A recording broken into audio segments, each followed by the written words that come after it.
Hello, everyone. This is another Black Conservative. I'm Ryan Bolin. Thank you all for joining me. What I want to talk about in this video is a legislation that Florida Governor Ron DeSantis is trying to push, and that legislation is what he would call the teachers' rights. Essentially, what this legislation basically is designed to do is to protect the teachers in Florida from unnecessary disciplinary actions in terms of when they try to do the right thing to discipline unruly students, they get criminalized or they get demonized or they get marginalized for trying to discipline the children and trying to get these children to behave. So that's what this legislation is about. So I'm going to get right into this article, read a portion of the article, and then I'm going to give you guys my opinion on something else that I personally believe needs to be addressed not only in Florida schools, but in the schools all over this country. So let's get right into this. And the article starts off, Florida Governor Ron DeSantis on Monday announced a legislative proposal designed to protect educators from teachers' unions and increase teacher pay, touting, quote, a teacher's bill of rights. Speaking in Jacksonville, Florida, DeSantis discussed some of the efforts that will be prioritized in the next legislative session, and that includes protecting educators. You talk about the students have rights. We talk a lot about parents having rights, and that's very important, But teachers really need to have rights in terms of them managing classrooms and being able to do what they need to do, DeSantis said, explaining that his administration will work with the legislator to create a bill focusing on teacher empowerment, which he said is, quote, almost like a teacher's bill of rights. We want to make sure that teachers that are doing their job well are protected and are able to do them without fear of any reprisals, he said, noting that they will also be establishing a, quote, new process for individuals to notify the state if a teacher's rights have been violated, and we will ensure that our Florida Department of Education can investigate those complaints very quickly. So I'm going to stop right there. You guys can read the rest of that article on your own. I just wanted to read you that portion of the article so you can get the gist of what Governor DeSantis is trying to push here. I like Governor DeSantis. I like him. I think this guy is. Even if he's a what you would call a establishment figure, he's not in the same league as Donald Trump. Donald Trump is not an establishment figure. He was a businessman. He's not a politician as we would understand one to be. Governor DeSantis, to me, has a heart for the people. And I think that's important. And it seems to be rare in our time now with a lot of Republicans. By the way, he's a Republican, DeSantis is. And it seems to me in this present time that a lot of Republicans don't have any backbone. They won't speak up. If the Democrats say something about their policies and say something, they always apologizing or they never defend themselves, and it's sickening. It makes my stomach curl up into knots.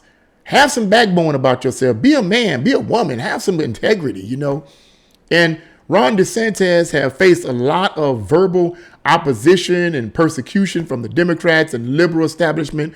And he has, as far as I'm concerned, stood the test of time. So in terms of a politician in the classical sense of the word, in my opinion, he's doing a great job. If you read further into the article, he talks about dispensing a significant amount of money to help raise the pay of these teachers. And I agree. He talks about somewhere along the line of $48,000 a year, which I thought it was more. I thought it was more than that. $48,000 a year, $50,000 a year, owing it up. I thought it was more. But at any rate, that's what the rest of the article explains. And that's good. That's good. You need to, make proposals to the government to get more funding so that you can help increase the pay of these teachers whom you're trying to protect. And I agree with that. I feel that a lot of these young people in our school systems and so forth are totally out of hand. They have no discipline. They have no self control, and there needs to be some discipline going on. I mean, I remember when I was coming up in high school, we had what was called SWATs. I mean, if we was disruptive in class, the teacher didn't have to warn us too many times. They had a paddle. Okay, if you got out of line, you got what they call SWATs. They take you outside. Sometimes they give you a SWAT right in front of the class. You go up in the front, they take that board, that paddle, whap, tear your end up. Or they'll take you outside the classroom. You have to lean against the wall. Now, some people may look at this as abuse. Call it whatever you want to call it. In my opinion, it wasn't abuse. We needed to return, but that's another story. And whack, tear your end up. People in the classroom can hear that sound clear, and it sounds like a firecracker going on. Pap! Tear your tail up. And you come back inside that room. If you're not crying, you'll certainly stop doing the mess you was doing. That's basically what the purpose was. And some of the teachers would give you SWATs for not doing their homework. The teachers back then didn't play. Why? Because they had more authority. They had more authority. Now, let me get into what I personally believe based on my studies. Now, I've been studying this for quite some time. What I found out is that one of the main reasons why a lot of teachers, not just in Florida, but, all over the country, no longer have any ability to initiate corporal punishment or any kind of disciplinary action in these students is because it's by design. And what I mean by that is that, let's just put it to you like this: certain nefarious groups from the left moved in, moved in, not just from the left, but some fake Republicans, fake conservatives, along with the liberal left, moved in, and begin to take a power and authority away from the teachers. This was on purpose. Now, someone may argue and say, well, the reason why they did that was because these teachers were abusing their power. And these parents, which is something else I omitted to bring up, these parents are abusing their power. They're abusing their children, the child abuse, and these teachers are abusing the kids and all this kind of stuff. And that may be true to some extent. It's true. There are parents then, as there are now, that have physically abused their children for the wrong reasons. There is a such thing as physical. There is a such thing as child abuse, true child abuse. There is a such thing as teachers abusing their power. That's true. But you got to understand how the system works. You got to understand how these infiltrators work. What they do is they take those incidents where parents have abused their power and teachers have abused their power. They take those incidents and they market those incidents among the people on the news as if it's the worst thing in the world. They could repeat it over and over and over again, and they cover these stories over and over and over again in order to convince the masses of people that the government needs to come in and do something. Why? Because the parents are abusing these kids. Why? Because the teachers are abusing these kids. So they constantly play this over and over and over again in the news, as if it's a major, major problem that the government needs to address. So what happens is the masses of people fall for it and say, yeah, we need to do something about it. Yeah, government, come on in. Do something about this. Change the school system. Take power from the parents. It's all by plan. It's all by manipulation.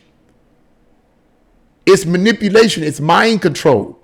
So yes, it may be some abusive parents. Yes, it may be some abusive teachers, but that's all manipulation and mind control. That's what the establishment uses to justify taking power from parents, corporal punishment from parents, and corporal punishment from the teachers.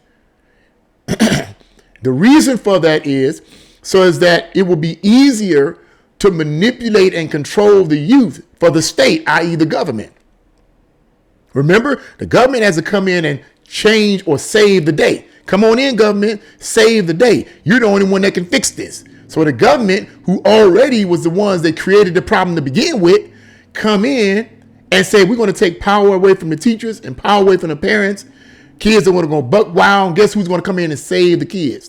The government. But the government's purpose in supposedly saving the kids is to manipulate them psychologically and prepare their minds for the one world socialist government that the government is trying to push, or the one world socialist order that the government is trying to push. You can't have children thinking. You can't have children being educated. Now, here's another thing I wanted to bring out. I'm going ahead of myself. In terms of Governor DeSantis giving more money, trying to propose to give more money to the teachers, I agree with. But I'm going to criticize it to some extent, because giving money to these teachers is cool, but it should be more than that. What are these teachers teaching the children? That's what's important.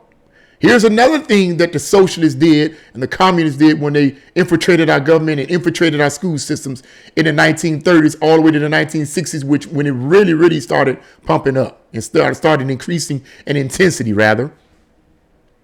They gutted the educational system. They gutted it of music. You hardly hear any courses in music anymore. Arts, you hardly hear any courses in arts anymore. Things that really cause the children to think and be truly educated, they gutted the educational system in a significant number of schools in this country. There is a reason for that. The purpose was and is to dumb down the children. You ask the average child, what do you mean to put like this? I'm going ahead of myself. Let me slow myself down here. About a year ago, I was having a discussion in my church, one of the members of my church, and the subject of the teaching of the students came up, and he mentioned something that I found to be quite appalling. This young man in our church, he said, even in our schools today, the children don't even know how to write cursive. They don't know how to write cursive. That's a crying shame. You don't know how to write cursive. Really? Something else he mentioned too about what the children didn't know how to do, but that's all by design. It's all by design. They take out the educational system that was designed to truly get our children to be truly educated, and they replace it with a lot of nonsense. Okay? They replace it with things that aren't really truly educating the children. What they're actually doing is indoctrinating the children to be activists. So now you're seeing more and more children being activists, particularly on college campuses, rather. Let me rephrase that. On college campuses, you see more young people, rather, being indoctrinated to be activists for the liberal left rather than being truly educated. What do they know about advanced math? What do they know about advanced science? What do they know about all of these things that they need to know? Music, math, science, writing, literature. What do they know? I probably would outdo most of these young people that graduate out of these so-called colleges. I would probably outdo them. And I graduated from Bryan and Stratton College with just a mere associate's degree, and that was a business college, a small business college.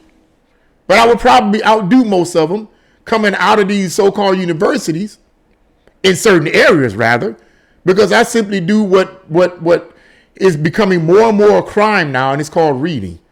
I know that sounds sarcastic, but people get mad at me for reading. You know, it's crazy. Like what, you know. But this is what I think Ron DeSantis should address if he hasn't. Okay, he should address the educational system in the state of Ohio, the state of Florida as well. Okay, you need to bring back true education for our youth. And let me close the video on this. Once again, this gutting of the educational system in America started with the Frankfurt School Marxists of the 1930s that migrated from Frankfurt, Germany here to America in the 1930s. But it also started with a man by the name of John Dewey. I said this in the previous video. I'm going to bring it up here because he's one of the major contributors. John Dewey is considered to be the father or the originator of what is known in America as progressive education. John Dewey believed that classical education was not what the young people needed. Young people needed to learn a trade, and they needed to be involved in physical things out in the world, and learning math and classical literature and science was old and outdated, and we needed to educate our children in a new way. This is why it was called progressive education. But did that really help? How's that working for the young people today? Be realistic, folks. How's that working for the young people today? How is progressive education really working for the young people? Are they really progressing? Are they better at math than they were many years ago? Are they better at science than they were many years ago? Some of the schools are telling them that there's no such thing as male and female genders. I'm just saying. Just had to say that. It's by plan. It's planned. I commend Ron DeSantis for what he's doing, but I think more should be added to that. I think he needs to address more in terms of bringing back classical education in the school systems, and in his school system, particularly in Florida. And in turn, if he does that, hopefully other states will start to do the same thing. Let's start bringing back real education for our youth, because our youth is they're the future. They're the present and in the future. If you have a bunch of young people dumbed down and can't think and don't even know how to write their name in cursive, we got a problem. So that's just my opinion on it. What do you guys think? Leave your comments in the comment section below. Like, share, and subscribe to this channel. God bless you all, and see you again.